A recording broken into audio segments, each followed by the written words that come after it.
இன்று நமது முதல்வர் கொண்டு வந்த காலை உணவு திட்டம், இதுவரைக்கும் இந்தியாவில் எந்த மாநிலத்திலும் காலை உணவு திட்டத்தை கொண்டு வரவில்லை. கொண்டு வந்த திட்டம் இன்று இந்தியா முழுவதும் பரவுகிறது. ஒவ்வொரு மாநிலமும் போட்டி போட்டுக்கொண்டே இந்த யோசனை ஏன் நமக்கு வரவில்லை என்ற எண்ணத்திலே இன்றைக்கு சிறப்பான நமது திட்டத்தை பின்பற்றுகிறார்கள். அந்த சிறப்பு பெருமை எல்லாம் நமது கழக தலைவர் முதல்வர் தளபதி அவர்களுக்கு சாரும். இன்று தேர்தல் நேரம் பார்த்தீர்கள் என்றால் பல வேடிக்கைகள் நடக்கும். அதாவது நீங்கள் சற்று கொஞ்சம் யோசித்து பாருங்கள். இந்தியாவின் பிரதமர் யார்? நரேந்திர மோடி. இதுவரைக்கும் தமிழ்நாட்டுக்கு ஒரு 4-5 தடவை வந்திருக்கார். நல்லதுதான்.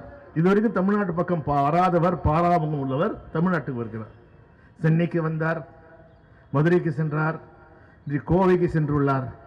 ஆனால் சென்னையிலே மழை வெள்ளம் பாதிக்க போது ஒரு முறை கூட திரும்பி பார்க்காதால் நமது இந்திய பிரதமர் திரு நரேந்திர மோடி. ஏன் தூத்துக்குடியில வெள்ளம் வந்ததே, அப்போது கூட போல. ராமநாதபுரம் போனார், ஆனால் அருகே உள்ள தூத்துக்குடிக்கு செல்வதற்கு மனமில்லை. ஏன்னால் அவருக்கு தமிழ்நாடு மீது அவ்வளவு பாசம். நான் கூட நாடாளுமன்றத்தில் சொன்னேன், நமது மோடி என்ன செய்வார் தெரியுங்களா? தமிழ்நாட்டுக்கு வந்தா திருக்குறள்ல பேசுவாரு, வணக்கம் பாரு. உடனே எல்லாரும் ஐயோ பத்தியா நம்ம மொழியில பேசலாம்ப்பா, நம்ம பாஷையில பேசலாம். அது இல்லை. கர்நாடகா போனா கன்னடத்தில் பேசுவார், ஆந்திரா போனா தெலுங்குல பேசுவார், கேரளா போனா மலையாளத்தை பேசுவார். அதெல்லாம் என்னன்னா கோழி வச்சிருப்பான். கோழி எப்படி பொப்பன்பான். எதுக்கு? கோழியை கூப்பிடுறதுக்கு. கோழி ஐயோ நம்ம பாஷையில் ஒருத்தர் பேசுறான் போல இருக்கு, வேற நல்லவன் போலுக்கு வல்லவன் போலுக்குன்னு பக்கத்தில் வரும். அதை பிடிச்சி என்ன பண்ணுவான்? வறுத்து நல்லா திம்பான். அதற்கும் திரு நரேந்திர மோடி செய்வதற்கு எந்த ஒரு வித்தியாசமும் இல்லை. இதை நாம் புரிந்து கொள்ள வேண்டும். அப்படி அவருக்கு தமிழுக்கு மீது அவ்வளவு பாசம் இருந்தால், இந்தியாவின் முதல் செம்மொழி எது? தமிழ் மொழி. இதுவரைக்கும் என்ன செய்திருக்கிறார்? தமிழ்நாடு கஷ்டப்படுகிறது, வெள்ளத்தினால் அவதிப்பட்டது, ₹1 கொடுத்தாரா?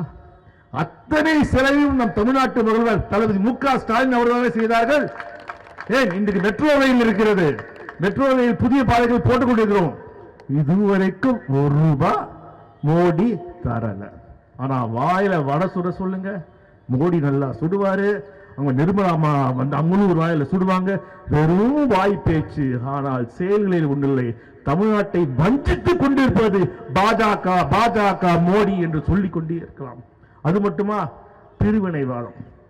என்ன பிரி ஐயா, நீ இஸ்லாமியரா, நீ கிறிஸ்துவரா, நான் உங்களுக்கு எதிரி பாதி ஒரு கருத்தை உருவாக்கி வெறுப்பு அரசியலில் அவர்கள் நடத்தி கொண்டிருக்கிறார்கள். வடக்கே வெற்றி பெற்றுக் கொண்டிருக்கிறார்கள். ஆனால் தமிழ்நாடு ஒருபோதும் அந்த வெறுப்பு அரசியலுக்கு நம் தலைவர் தளபதி அவர்கள் இடம் தர மாட்டார்கள். நீங்களாம் பார்த்து தெரியுமோ தெரியாது தெரியல. 2 வாரமா வந்து கொல்கத்தா நீதிமன்றத்தில் ஒரு பெரிய வழக்கு. என்ன வழக்குன்னா, இந்தியாவே திரும்பி பார்க்கின்ற அளவுக்கு ஒரு பெரிய வழக்கு. என்ன வழக்குன்னா, சீதா என்பவருக்கும் அக்பர் என்பவருக்கும் இனப்பெருக்கம் நடக்குமா நடக்கக்கூடாதா? நீங்க ஒண்ணு சீதா ஒரு பெண்மணியும் அக்பர் ஒரு ஆணும் நடிப்பவர்கள் இல்லை.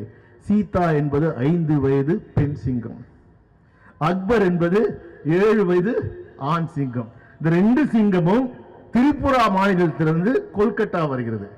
விடுவானா பாஜக காரன்? இந்த பிரிவினை அரசியல் பண்ணணும்னா கேஸ் போடும். இது 2 ஒண்ணு சேரக்கூடாது, இது தப்பு. எப்படி எங்கள் மனத்தை புண்பற்றீர்கள்? அட பாவிகளா, நீங்க பேரை வச்சது அது சிங்கங்களுக்கு தெரியுமா? பாருங்கள் எவ்வளவான பிரிவினை வெறுப்பை ஏற்றி ஏற்றி அதில் லாபம் காணப்பார்கள்.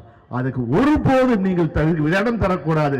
வரவிருக்கின்ற நாடாளுமன்றத்திலே இந்த போலியான மோடிக்கு சரியான நாமத்தை மட்டும் நாம் சுமத்த வேண்டும் சொல்லி நன்றி, வணக்கம்.